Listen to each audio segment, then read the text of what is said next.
These are 4 of the most essential driver tips that every golfer needs if you want to drive the golf ball consistently better, because we all want that, right? Prime example, now for people that slice the golf ball or right to left hole is a disaster. It's hard, it's so hard to hit the fairway. You almost go after it a little bit more.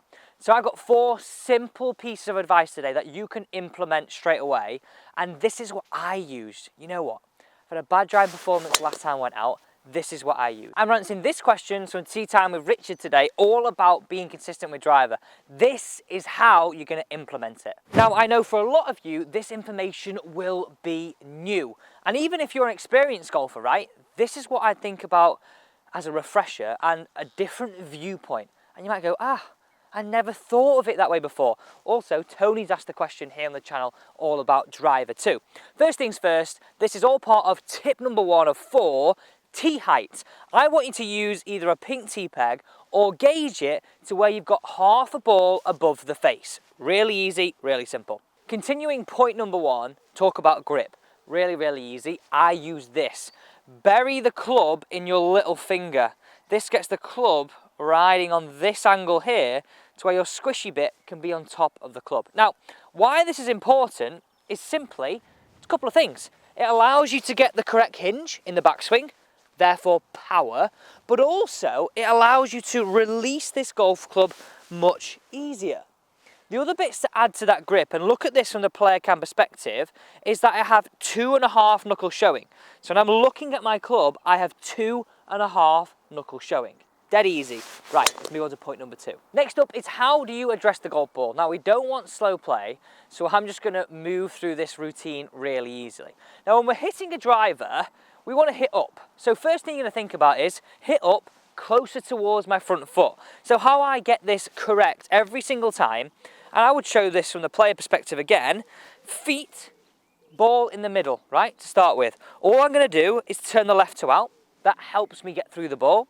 Next, move the right foot away, so just around shoulder width apart. Got our grip, and I just also, as my last little tweak for my setup, feel as though I pin that right shoulder back. That allows me to hit up, that allows me to have everything square, because naturally, as you move that ball up in your stance, your shoulders point a little bit left, and that's where I get caught out, right? I get caught out, I get lazy, I just start chopping across it. So I have to remind myself that little tweak. That's as easy as setup is. Okay, point number 3. We're now talking about the swing circle and the plane of the golf swing.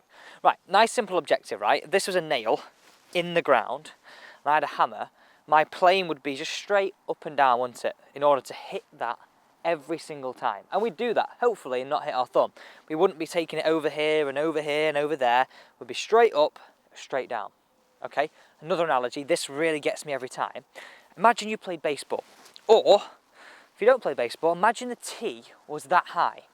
We would swing around and around like this, right? We would keep our body in the same relationship to that alignment stick, round and around, okay?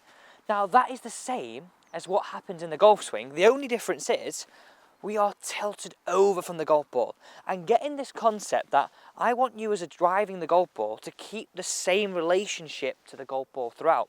So it's not standing up, it's not getting lower, it's feeling as though you keep the same relationship all the time.